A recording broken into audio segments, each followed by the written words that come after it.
Alright, so this is just a very brief introduction on how to use the light board at Dwelling Place, and some very basic instructions and some very basic troubleshooting things.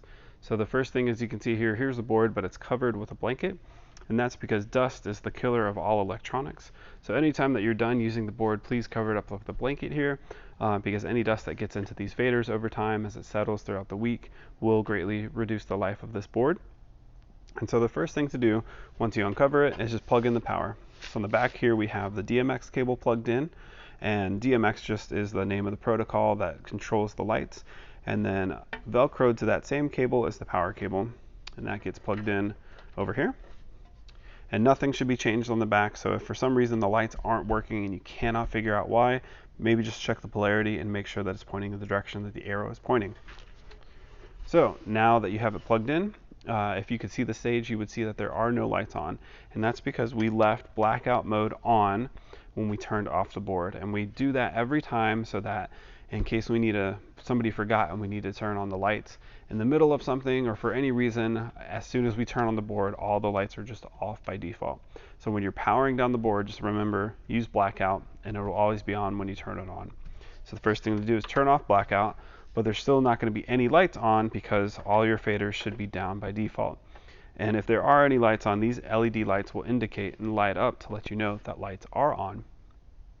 So the first thing to do to make sure that the lights are working is to make sure that we are on page A, as you can see here, and then also on page 1 of A. So A has 4 different pages here. We have the page button. Make sure you're on 1, and then also make sure that we're in the right mode. We want to be in chase scene. And the reason we want that is because the top row of faders controls each individual light, and then the bottom row of faders has pre-programmed scenes. And so currently some of the scenes have gotten erased, and currently the only scene that we have is just all the lights on together at once. So you can see as I turn this one on, it turns on the scene light so that the scene is being used, and you can see which lights are being used in that scene, every single light. So that's our only pre-programmed thing. If anybody wants to take the initiative to pre-program lights, they'd be pre-programmed here in the scenes, and they would be ready for you there. And then each individual light can be controlled in this top fader. So making sure, again, you're on page A, page 1 of A, and you're on chase scene. If you're on the wrong mode here, you just keep pressing it until you get to the right one. If for some reason we are on page we are on page B and need to go back to page A, you simply just hold shift here and press the page A and B button down here, and it'll toggle back and forth. There is nothing programmed on B except for a few things, and it'll be out of whack. So you will know very quickly if you're on page B because the board will not be doing what you want it to do. And so again, like I stated earlier, these top row of lights control all the lights individually, but to an extent. So the first 8 faders control the lights on the stage proper. So I'll turn them up all the way and then move the camera so that you can hopefully see on stage. Let's move this out of the way a little bit. So all the lights on the very front row being the farthest from us, 4 there and then 4 back here. You can't really see. There we go. So 4 lights over in front of the Christmas tree. So again, this top row controls those 8 lights. Now the next row controls the back row of lights, the row closest to us, the row here. And when we control those lights, they are grouped up. So they are grouped, these last 4, and they're doubled. So the outer 2 lights of this row, those outer 2 lights, are controlled by this first fader.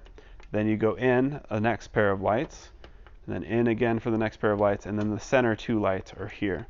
So the first 8 control the individual lights on stage, and the last 4 control the pairs of lights on the floor for the not laminate anymore, but for the dancers and people worshiping up front. And then again, the scenes down here are pre-programmed, and the only pre-programmed thing we have is just all the lights on at once. Now there is another thing that we have to be aware of when running the lights, and that's the master faders here. Again, we see A and B because we have two different pages. So if A is down all the way, if I turn these lights up, as you can see, they don't turn on because the master, everything goes from point A, from here through the master fader and then outward. So if the master fader is turned down, none of these lights will go. So you have to make sure that the master fader is up. The reason they do this is because if you have some sort of set scene and you like the lights a very specific way and you simply just want to fade them all off or turn them all down together, you can use the master to do it to keep your scene of lights and then turn them off and on together within that. So always make sure that your master's up together all the way. Master B we always leave on even though we don't use it anyways. The next thing is the fade, and so this controls how quickly the lights turn on. We always leave it on instant really, so that way you can control manually how you want the lights to turn on, but really it's because we turn on the lights to a specific scene and we set it and forget it during a Sunday service, so you really don't have to worry about the fade. But if it is a special service and we have something going on and you want to control the lights in a way that's not distracting, you can change the fade to anywhere from instant to 10 minutes of fade. So for an example here, I'll try to show you. Let me turn down all the lights. I'll go to instant first. I'm going to turn down all the lights. I'm going to turn the fade to 30 seconds. And then I'm going to turn up all the lights with this scene. And you can see, hopefully on stage there, just a little bit, that it will take 30 seconds for the lights to go from nothing to full on. And you can barely see it there. Probably should have turned off the overhead lights, but you can barely see. The stage is getting brighter, getting brighter, getting brighter, and it's about to hit full brightness. So that fade controls how quickly the lights move. The next over here is speed. Speed controls any type of flashing or strobing. We don't use any of this, so we go all the way down to the bottom to show mode. So that way there won't be any strobing or flashing of lights that accidentally happen. The other fader over here is audio level, and this board has a built-in mic someplace where you can plug in a microphone or any type of thing where it tracks along with audio, and the lights will change according to the beat that you set. And it'll be like kind of an auto strobe for like a party or something like that. We leave both of these down because we don't use them. And so that is pretty much how to use the soundboard. Again, make sure it's on page A. If you need to switch it from A to B, shift and page. Make sure it's on chase scene. You can toggle here to chase scene, and then make sure that we are on page 1 of A.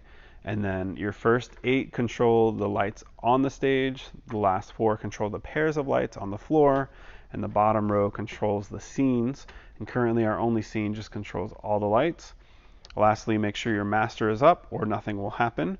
Make sure that your fade is to instant, just in case you do need to use it. You're not going to accidentally have a 10-minute long fade. And then these last 2 faders get down all the way because we don't use them. And so if for some reason you turn everything and you're looking at this and again the lights aren't working, check the polarity on the back and that it's facing the right way according to that arrow on the bottom, and that's it. And so when you're done using the lights, you need to make sure that all the faders are down all the way and that you've waited a minute, or not a minute, but just a second to make sure that all the lights are completely turned off. Because for instance, if you accidentally left the fade up really high, you turned it down and they're still in the process of fading, when we hit blackout and then unplug the board, a light will still, those lights will still come on stage because they still have a signal being sent through DMX that wasn't finished or concluded, and so they'll just default to that last signal. And so we want the last signal being sent to those lights to be nothing. And so again, you make sure that the faders are completely down and then hit blackout. And then once you hit blackout, again, you go to the back, you unplug the power cable, leave it on top for easy access next time. Make sure that no lights are still left on and cover up the board so that no dust gets inside of it. And that's how to operate the lights at Dwelling Place.